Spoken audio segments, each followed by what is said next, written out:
ভূগর্ভে এক নিয়ম আছে, গ্যাস সবসময় বেশি চাপের জায়গা থেকে কম চাপের জায়গায় চলে যায়। এটা কোনো ষড়যন্ত্র নয়, এটা পদার্থবিজ্ঞান। কিন্তু প্রশ্ন হলো, এই সাধারণ নিয়মটাকেই যদি ইচ্ছাকৃতভাবে ব্যবহার করা হয়, ধরুন আপনার ও আপনার প্রতিবেশীর জমির ঠিক মাঝখান দিয়ে একটা সীমানা গেছে, আপনি কিছু করছেন না, কিন্তু প্রতিবেশী তার পাশে সারিবদ্ধভাবে শক্তিশালী পাম্প বসিয়ে অনবরত পানিটি নিচ্ছে। মাটির নিচে পানি কোনো সীমানা মানে না, সেটা প্রতিবেশীর কুয়োর দিকেই গড়িয়ে যাবে। বঙ্গোপসাগরের নিচে ঠিক এই বাস্তবতাই ঘটছে বাংলাদেশের সাথে। আজকে আমরা জানব ভূগর্ভস্থ গ্যাসের এই প্রেসার গ্রেডিয়েন্ট নীতি আসলে কিভাবে কাজ করে, বাংলাদেশের নিজস্ব গ্যাস উত্তোলনের বাস্তব অবস্থা কি, ভারত ও মিয়ানমার বাংলাদেশের সীমান্ত ঘেঁষা এলাকায় ঠিক কী করছে, বিশেষজ্ঞরা এই বিষয়ে কি বলছেন, এবং সবচেয়ে গুরুত্বপূর্ণ, বাংলাদেশ এখন না নড়লে কি হারাবে, কিভাবে ভারত বাংলাদেশের এই গ্যাস চুরি করছে। তো চলুন চলে যাই বিস্তারিত।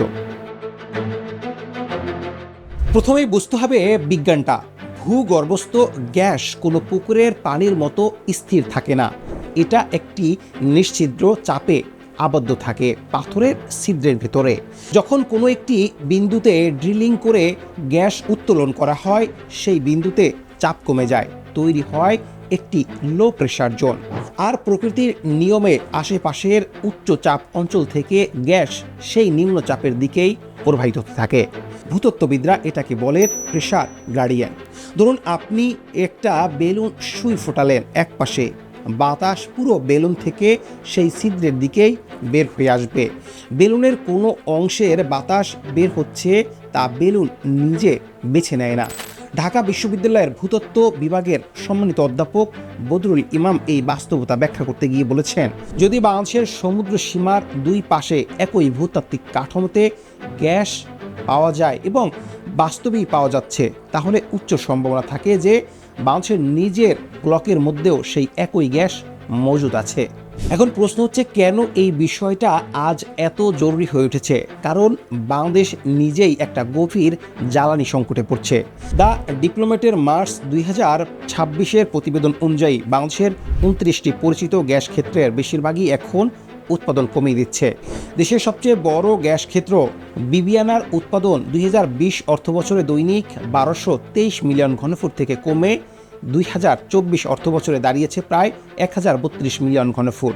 বাপেক্সের পূর্বাভাস অনুযায়ী নতুন কোনো বড় আবিষ্কার না হলে 2039 সালের মধ্যে বা তারও আগে মজুদ ফুরিয়ে যেতে পারে। ফলাফল, বাংলাদেশ এখন মহেশখালীর দুটি ভাসমান টার্মিনাল দিয়ে এলএনজি আমদানি করছে, যাতে শুধু 2024-25 অর্থ বছরেই খরচ হয়েছে 407 বিলিয়ন টাকার বেশি, প্রায় $3.3 বিলিয়ন। অথচ একই সময়ে এটাই সবচেয়ে আশ্চর্যজনক অংশ, বাংলাদেশ নিজের সমুদ্র সীমায় বিশাল অনাবিষ্কৃত সম্পদ রয়ে গেছে, তা নিয়ে যাচ্ছে ভারত এবং মিয়ানমার। এখানে একটা ঐতিহাসিক বিজয়ের গল্প আছে, যা এখনও পূর্ণ ফল দেয়নি। দ্য ডিপ্লোম্যাট জানাচ্ছে, 2012 সালে আন্তর্জাতিক সমুদ্র আইন ট্রাইব্যুনাল মিয়ানমারের বিরুদ্ধে এবং 2014 সালে আরেকটি রায় ভারতের বিরুদ্ধে বাংলাদেশের পক্ষে যায়। এই দুই রায়ের সম্মিলিত ফলাফল, বাংলাদেশ বঙ্গোপসাগরে 1,18,813 বর্গ কিলোমিটার এলাকার উপর সার্বভৌম অধিকার পায়, যা দেশের সমগ্র স্থলভাগের চেয়ে বড় এবং যা বিশ্বের সবচেয়ে কম অনুসন্ধান করা হাইড্রোকার্বন সমৃদ্ধ এলাকাগুলোর একটি বলে বিবেচিত। কিন্তু এক নিউজের প্রতিবেদন অনুযায়ী ভারত গত এক অর্থ বছরেই 545টি কূপ খনন করেছে, অথচ স্বাধীনতার 5 দশকে বাংলাদেশ মোট খনন করেছে মাত্র 100টি কূপ, তার বেশিরভাগই স্থলভাগে। সমুদ্রে এখন পর্যন্ত বাংলাদেশ কোনো বাণিজ্যিকভাবে উল্লেখযোগ্য গ্যাস আবিষ্কার করতে পারেনি। এখন প্রশ্ন হলো, সীমান্তের ওপারে প্রতিবেশীরা কী করছে? জিও এক্সপ্লোর বিশ্লেষণ অনুযায়ী 1990-এর দশকের শেষ দিকে ভারতের নবায়িত নিউ এক্সপ্রেশন লাইসেন্সিং পলিসির মাধ্যমে তার পূর্ব উপকূলে 60টির বেশি অফশোর এক্সপ্লোরেশন ব্লক ইস্যু হয়েছে। রিলায়েন্স ইন্ডাস্ট্রি তাদের গভীর সমুদ্রের ধীরুভাই গ্যাস ক্ষেত্র থেকে উৎপাদন শুরু করার পর ভারতের গ্যাস উৎপাদন প্রায় দ্বিগুণ হয়ে গেছে।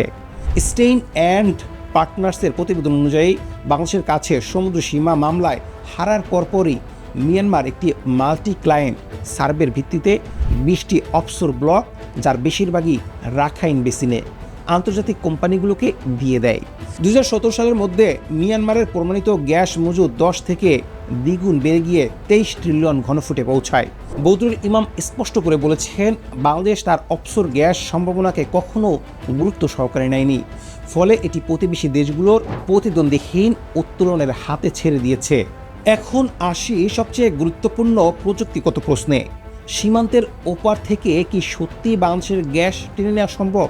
এক প্রতিবেদনে অধ্যাপক বদরুদ্দোজা একটি গুরুত্বপূর্ণ প্রযুক্তিগত ব্যাখ্যা দিয়েছেন। বঙ্গোপসাগরের অনেক ভূতাত্ত্বিক কাঠামো জাতীয় সীমানা অতিক্রম করে বিস্তৃত, অর্থাৎ কিছু সম্ভাব্য গ্যাস ক্ষেত্র ভারত বা মিয়ানমারের সাথে যৌথভাবে ভাগাভাগি হতে পারে।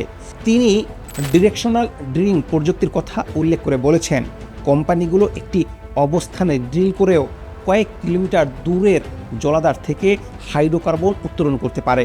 তার সতর্কবার্তা স্পষ্ট, যদি যৌথ কাঠামোতে তেল গ্যাস থাকে এবং প্রতিবেশী দেশ আগে উত্তোলন শুরু করে, তাহলে তারা সম্পদ নিয়ে যেতে পারে। এটাই সেই বৈজ্ঞানিক বাস্তবতা, সরাসরি অভিযোগ নয়, কিন্তু একটা প্রযুক্তিগত ও ভূতাত্ত্বিক ঝুঁকি যা বিশেষজ্ঞরা নিজেরাই স্বীকার করছে। এখানে ন্যায্যতার খাতিরে দ্বিতীয় দিকটাও দেখা দরকার।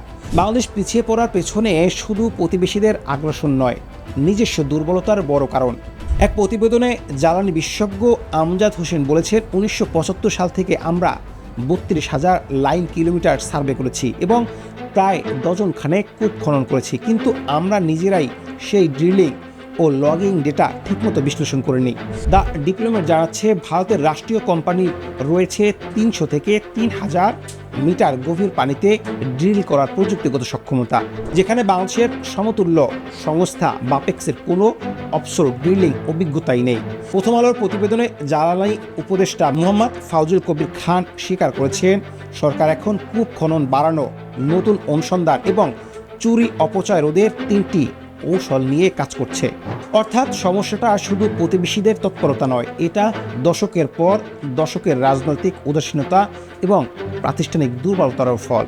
এই সংকটের মধ্যেই একটা নতুন ভূরাজনৈতিক স্তর যুক্ত হয়েছে। দ্য ডিপ্লোম্যাট জানাচ্ছে, মিয়ানমারের রাখাইন উপকূল থেকে চীনের ইউনান প্রদেশ পর্যন্ত সিএনপিসি একটি 793 কিলোমিটার দীর্ঘ গ্যাস পাইপলাইন তৈরি করেছে। খরচ $2 বিলিয়ন, যা 2013 সালে চালু হয়। এই পাইপলাইন বেইজিংকে মালাক্কা প্রণালী এড়িয়ে ভারত মহাসাগর থেকে সরাসরি একটি স্থলপথে জ্বালানি সরবরাহের সুযোগ দেয়।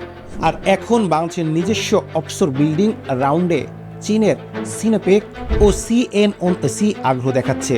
দ্য ডিপ্লোমেটের বিশ্লেষণে সতর্ক করা হয়েছে, চীনা রাষ্ট্রায়ত্ত কোম্পানিগুলো যদি ইউকেটি বা অবকাঠামো উভয় ক্ষেত্রেই প্রাধান্য বিস্তার করে, যেমনটা তারা মিয়াউকো পাইপলাইনের মাধ্যমে মিয়ানমারে করেছে, তাহলে বেইজিং এক ধরনের ভিন্ন মাত্রার প্রভাব অর্জন করবে।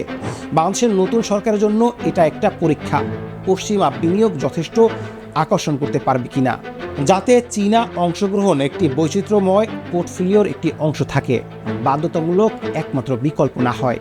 এখন প্রশ্ন আসে, তাহলে বাংলাদেশের গ্যাস কি সত্যি চুরি হয়ে যাচ্ছে? সত্যিকারের অর্থে এটা প্রমাণিত কোনো ডাকাতি নয়, কিন্তু এটা একটা বাস্তব এবং অবহেলিত ঝুঁকি। ভূগর্ভস্থ গ্যাস সীমানা মানে না, এটা বিজ্ঞানের একটি সাধারণ ও প্রমাণিত নিয়ম। ভারত ও মিয়ানমার যখন আগ্রাসীভাবে তাদের অংশে অনুসন্ধান চালিয়ে যাচ্ছে এবং বাংলাদেশ 5 দশক ধরে 100টি কূপ খনন করেছে, তখন একটা স্বাভাবিক ভূতাত্ত্বিক ও অর্থনৈতিক বাস্তবতা তৈরি হয়, যে দ্রুত উত্তোলন করে সম্পদ তার দিকেই ঝুঁকে যায়। প্রশ্ন হলো, বাংলাদেশ কি এখন তার নিজের জিতে নেওয়া 1,18,813 বর্গ কিলোমিটার সমুদ্র সীমায় দ্রুত বিনিয়োগ ও অনুসন্ধান শুরু করবে, নাকি আরও 1 দশক অপেক্ষা করবে, যতদিন প্রতিবেশীরা প্রতিটি সম্ভাব্য জলাধার আবিষ্কার করে ফেলবে আর বাংলাদেশের হাতে থাকবে শুধু মানচিত্রে আঁকা একটা সমুদ্র সীমা, যার নিচে কি আছে তা কোনোদিন নিজেই জানে না।